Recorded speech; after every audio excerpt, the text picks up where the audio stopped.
A Globo tem essa novela chamada No Rancho Fundo. Ela é ambientada no interior da Paraíba, né, fictício nesse caso, e assim como várias outras produções, tenta apresentar o Nordeste para o público sudestino.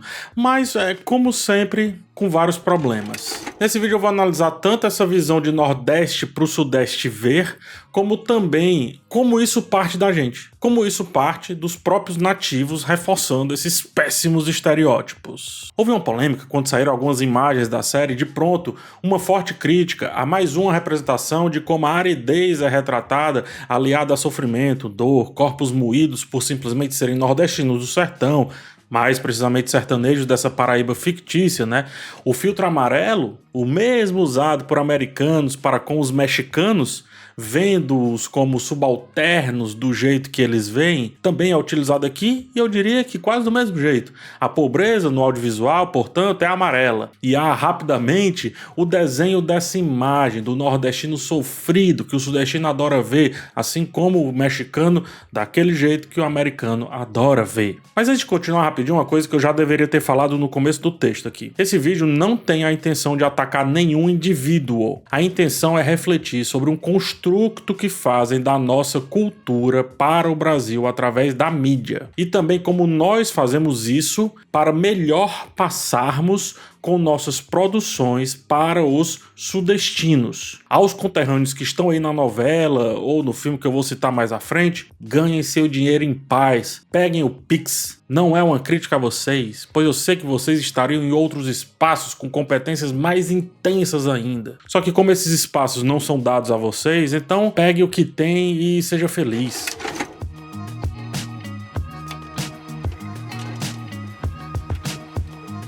Eu fui assistir a novela, né, para não ficar somente nas imagens, que eu acho raso demais para fazer essa análise só através delas. Só que a novela justifica a mesma crítica também.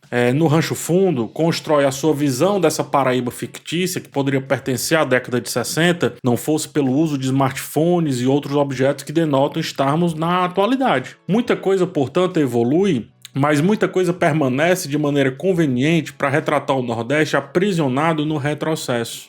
É esse sertão que usa lamparinas para iluminar os caminhos, mas que poderia usar a lanterna do próprio celular. É onde a comida é servida em um prato de barro e o jeito como é consumida essa comida parece retratar uma pessoa se alimentando pela última vez na vida, como se ela fosse comer a sua última refeição. Até mesmo um grão de comida, um grão de arroz mais especificamente falando, fica preso aos cabelos daquela pessoa que come sem nenhum modo bizarro ali, sabe? Comendo e como quem tá escavando areia. E o grão lá fica, a câmera mostra. Poderia ter cortado, mas não. Isso é bom. É isso. Essa é a visão do nordestino perfeito.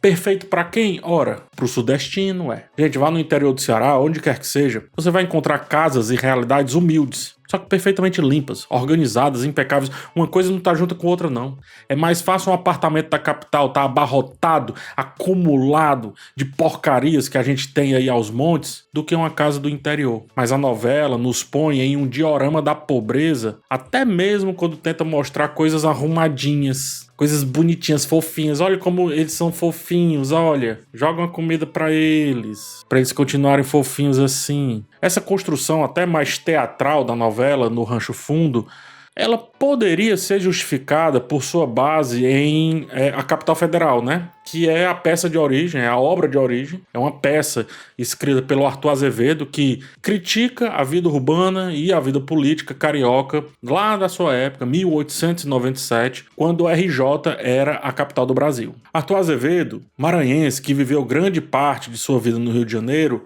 usa a sua obra para oferecer uma visão satírica do Sudeste. Em contraste, no Rancho Fundo, cria uma dicotomia entre progresso e sertão, construindo uma imagem de um sertão sofrido para talvez discutir o impacto do progresso e da urbanização nesse local. Porém, ao adaptar a Capital Federal sem tocar nos temas originais que ele traz, né, que essa obra traz, que inclusive não tem nenhuma referência ao sertão, a novela parece distorcer a intenção original do autor, utilizando uma obra de um nordestino para reforçar estereótipos nordestinos, quando na verdade ela originalmente expõe problemas do Sudeste. Problemas do carioca, veja você. Não é aí que o autor vai trabalhar. É tipo o oposto do que o Paul Verhoeven fez com Tropas Estelares. A obra original é uma passagem de pano intensa ao fascismo. Paul Verhoeven corrige isso na sua adaptação para o cinema, fazendo o oposto do livro, que é, no caso que ele faz, uma crítica satírica e antifascista dos temas que o livro aborda. Só que aqui, pasmem, a crítica aos estereótipos do carioca, que está na obra original, se torna um reforço do arquétipo da pobreza do nordestino sertanejo. Por que isso acontece, né? Vamos lá. O criador da série é o Mário Teixeira, sudestino, e foi criador de Mar do Sertão, outra novela que também se passa ali pela Paraíba. Ambas abordagens são muito parecidas, né? Até essa questão do amarelo pobre, né? A ideia é essa, então, de querer produzir uma imagem onírica do Nordeste a partir de uma pausa no tempo. Você pausa o tempo, especialmente em questão a costumes, sempre a favor do fascínio por esse momento, por essa representação, a ponto de trabalhar a sua obra toda em torno dessa visão. PH, existe riqueza? Existe sim. Da exploração da terra, do garimpo e por aí vai. Existe riqueza. Tem personagens esbanjando ouro, esbanjando posses. Alguns, inclusive, antagonistas. Porque o bonzinho é o pobre que come como se o mundo fosse acabar amanhã. Aquela questão do bom selvagem, que a gente já viu várias vezes eu falando por aqui no YouTube. De fato, trabalhadores em situações extremas, a gente tá falando de garimpo ali, eles se sujam, né? Eles têm no corpo marcas do trabalho. Mas daí a sugerir que fora desse cenário são ogros que não conseguem ter modos, aí não. Por que há esse reforço constante do estereótipo? Por que ocorre esse estereótipo sempre sendo entranhado, mantido, fortificado? E a ideia é muito simples, porque a imagem idealizada do Nordeste ou da Paraíba, né, por conta aí do contexto da novela, não serve se vier de um auge, não serve. O auge para eles é essa vivência exótica.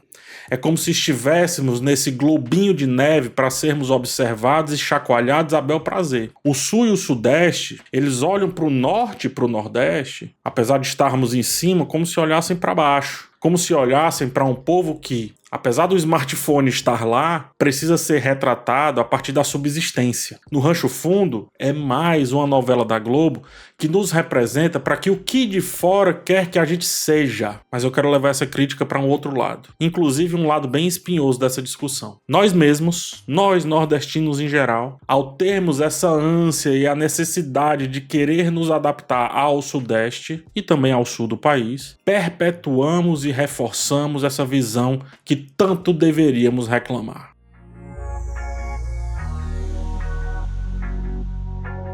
Tem um filme cearense chamado Bem-vinda a Quixeramobim. Eu destaco ele porque chegou a ganhar prêmios nacionais do júri popular, teve uma boa bilheteria, e também porque é dirigido por um cearense, que é o Raul de Gomes. Inclusive de quem eu quero muito assistir o Vermelho Monet, filme que parece que vai finalmente tirá-lo desse ciclo vicioso no qual eu vou falar agora, tá? Mas voltando, Bem-vinda a Quixeramobim apresenta algumas das cenas mais toscas que eu já vi para retratar a nossa cultura. Eu chego nela, porque antes eu preciso contextualizar o filme. A trama parte de uma personagem que perde tudo. Ela é sudestina, herda uma casa em Quixeramobim, uma cidade do interior do Ceará, e isso a faz sair do seu berço esplêndido em busca de uma herança, só que ela acaba encontrando uma outra realidade. A ideia do filme é muito nobre, que é demonstrar os impactos culturais dessa sudestina para com o sertão cearense. Então o filme é essa dicotomia, né? O problema é que para isso ele recorre a um amplo exagero e a uma definição hipercaricatural de quem nós somos. Eu entendo que isso foi feito para criar essa dicotomia entre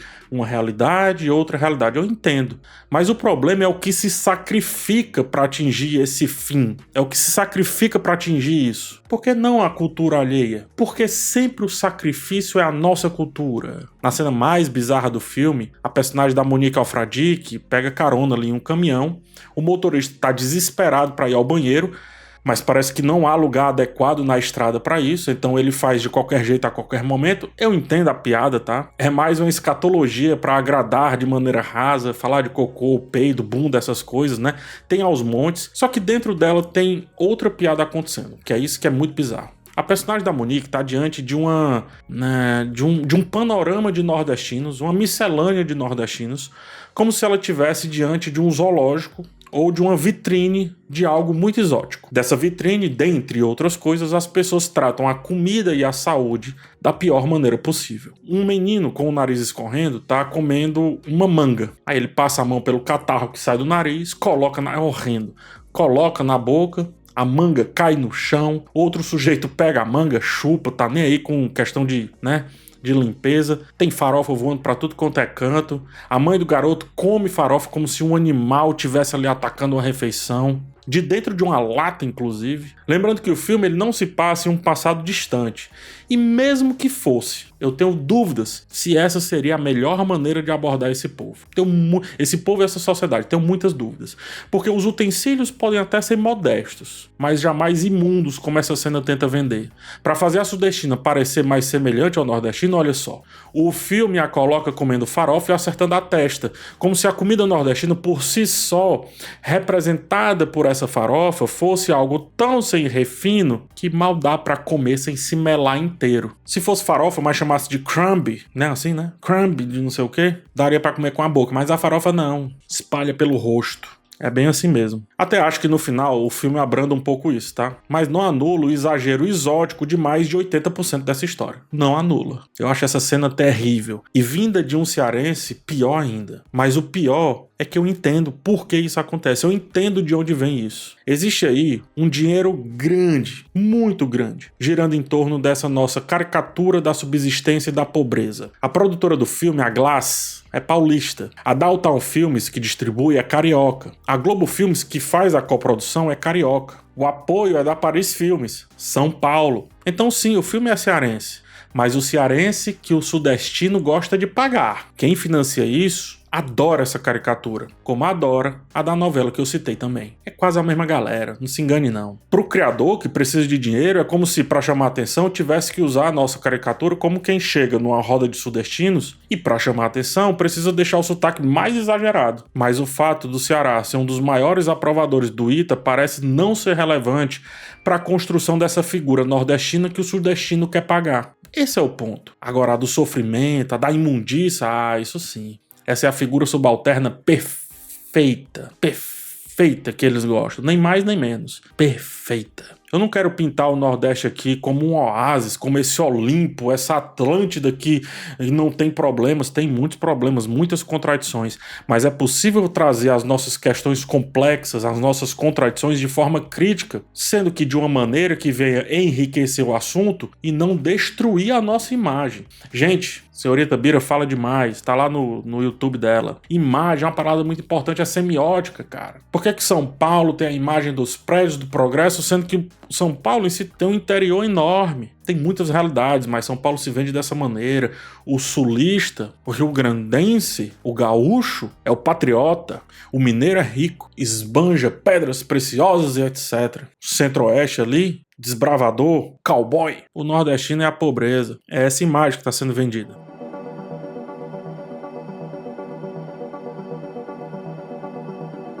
O filme Cabeça de Negro, filmaço do Del Cardoso, cearense também, e tem crítica aqui no canal, é feito todo com atores locais, jovens, enfim.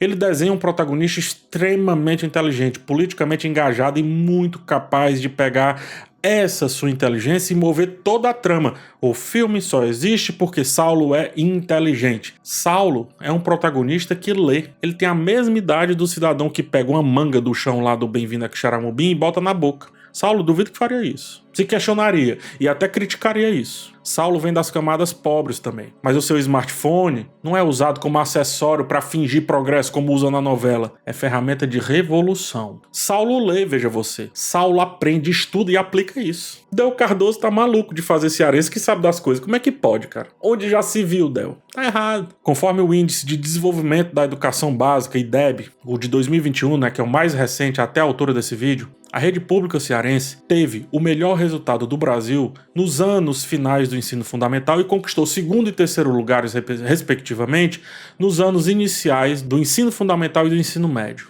No Índice de Oportunidades da Educação Brasileira, o IOEB de 2023, o Ceará apresenta o melhor resultado do Brasil ao lado de São Paulo, ou seja, somos mais cabeça de nego e menos aquela cena do caminhão de bem-vindo a Quixaramubim. Mas isso é vendável para o sudestino? Não é. E nunca vai ser se a gente começar a andar com eles se vestindo de palhaço para eles aplaudirem, bobos da corte. Assim como o Brasil para o exterior nunca vai ser vendável pelo mesmo motivo. E o brasileiro fica chateado. Enquanto brasileiros odiamos isso. Mas aí, enquanto nordestinos, a gente precisa, tá na hora já, a gente precisa repudiar isso. Esse arquétipo sendo aplaudido por sudestino, eu até entendo. O que eu não entendo é a gente aplaudindo isso. Nós. Em uma matéria do Diário do Nordeste, não há uma discussão crítica em relação ao assunto quando se fala do filme, mas apenas enaltecendo a tal representatividade. Que representatividade é essa? É assim que tu se vê? É assim que tu é? Veja os comentários dos meus vídeos. É extremamente comum reclamarem que eu tenho um linguajar rebuscado,